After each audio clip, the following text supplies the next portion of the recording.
various other our leaders who were not there from last many years, talking and singing Jangan Man.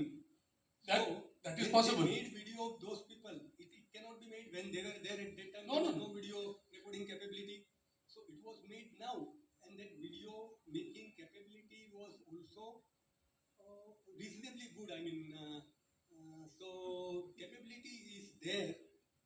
We may not be knowing, but No, sir. who want to See, talk, they may find out. this capacity itself of creating language to convince people is more than enough to make all human beings redundant in this context. Because human beings become human beings because I can tell you a story and you get convinced and then you follow me. Yeah. Now ChatGPT can tell me better story than you. We need to be careful. Yes. Any other question? कोई question? Okay, we'll move it then.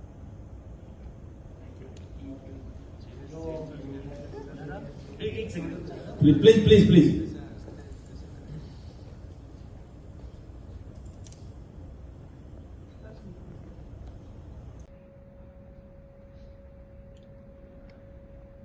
Sir आपका नाम? Satish Mehta. Sir क्या event थी जो आप यहाँ पे Vapi Merrill में पधारे थे? हाँ, यहाँ पे हमने एक्चुअली एक सेमिनार रखा था। उस सेमिनार का हमारा टॉपिक था आर्टिफिशियल इंटेलिजेंस का यूज़ करने के लिए हम इंडियन क्या कर सकते हैं जी।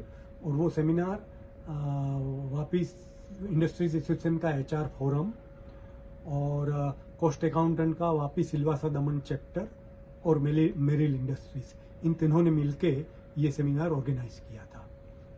ओके, तो सर इसमें क्या जानकारी दी गई लोगों को? इसमें हमने एआई के बारे में लोगों को जानकारी दी। पहले तो उनको एआई क्या है वो बताया और उसके क्या बेनिफिट है, उसका कैसे उपयोग हो सकते हैं। फिर उस एआई का डेमो दिया और उसके बाद में we came to what Indians can do. हम इंडियन एआई का बेनिफिट लेने के लिए क्या कर सकते हैं वो लोगों को समझाया। Sir what is the drawback of AI?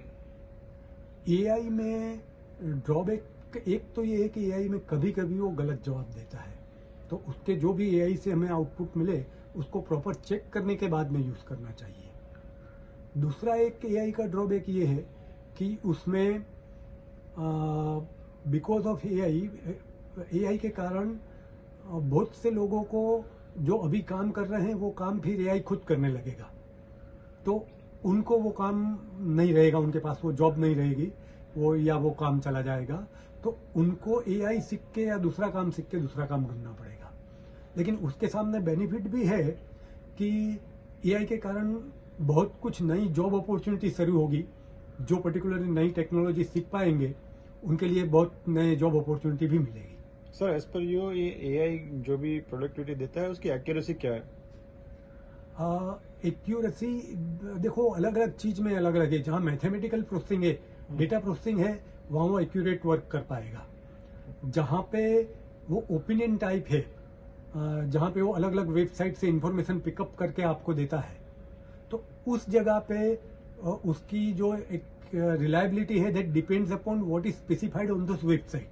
अगर वेबसाइट में किसी ने गलत लिखा है तो वो गलत भी आंसर हो सकता है।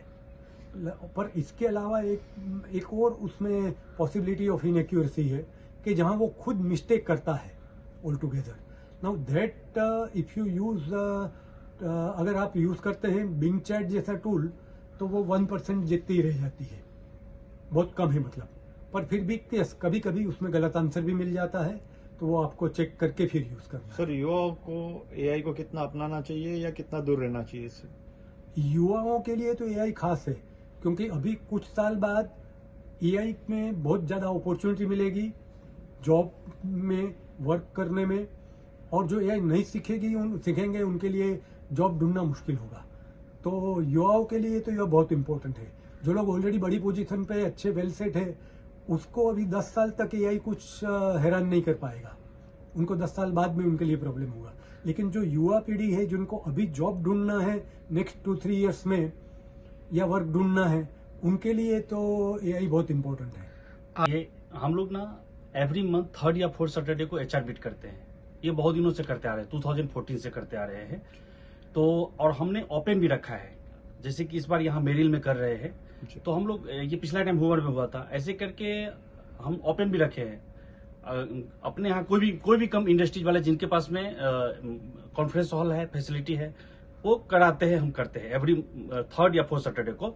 और यहाँ पे वापी के हमारा जो HR फोरम है, उसमें वापी, दमन, सिलवासा, उमरगांव, सरीगा, मतलब मीन्स वापी लोकेलिटी के जितने भी HRs है वो सीनियर लोग यहाँ पे आते हैं। 90% HR होते हैं, बाकी सीनियर लेवल में डायरेक्टर, GM ये लोग भी होते हैं यहाँ पे।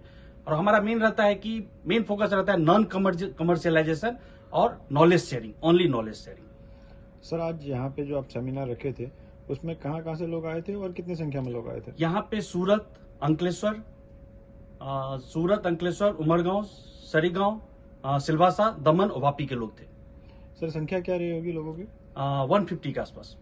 ओके, तो सर ये आज का जो सेमिनार था AI का, जो मेहता सर ने बताया, तो उसका क्या बेनिफिट मिलेगा इंडस्ट्री को, उसके बारे में कुछ बता इंडस्ट्री में जैसे आप बताते सब बहुत ही मार्वेलस आइडिया है इसका। ये जो अभी आइडिया आया है, अब इसमें क्या है कि जैसे अभी इंटरव्यू लेते हैं ना, तो ये पूछते हैं कि आपको कंप्यूटर आता है क्या, अभी ऐसा पूछते हैं कंप्यूटर आता है क्या। आने वाले टाइम में लोग पूछेंगे आपको AI आता है क्या। Correct sir? ये बेनिफिट मिलने वाला है। सर आपका इंडस्ट्रीज से आप जुड़े हुए हो, तो इंडस्ट्रियलिस्ट को आप क्या कहना चाहेंगे? इंडस्ट्रियलिस्ट को भी इसके ऊपर में सेमिनार करना चाहिए। आज जैसे यहाँ पे हम इंडस्ट्रीज में ही सेमिनार कर रहे हैं, वो लोग भी काफी इंटरेस्ट ले रहे हैं, क्योंकि ये आने वाला 5 साल 10 साल में उसके बिना काम नहीं कर पाएंगे। जैसे आज के डेट में बिना कंप्यूटर का कोई काम नहीं कर पाता है, अलग अलग सॉफ्टवेयर के बिना बहुत लोग काम नहीं कर पाते, सॉफ्टवेयर डेवलप करवा रहे हैं। वैसे ही आने वाले टाइम में AI कंपलसरी हो जाएगा। मतलब आपको ग्रोथ करना है, आपको अच्छा करना है, तो जैसे अभी कंप्यूटर चाहिए वैसे AI जरूरत पड़ेगा। Thank you. Thank you.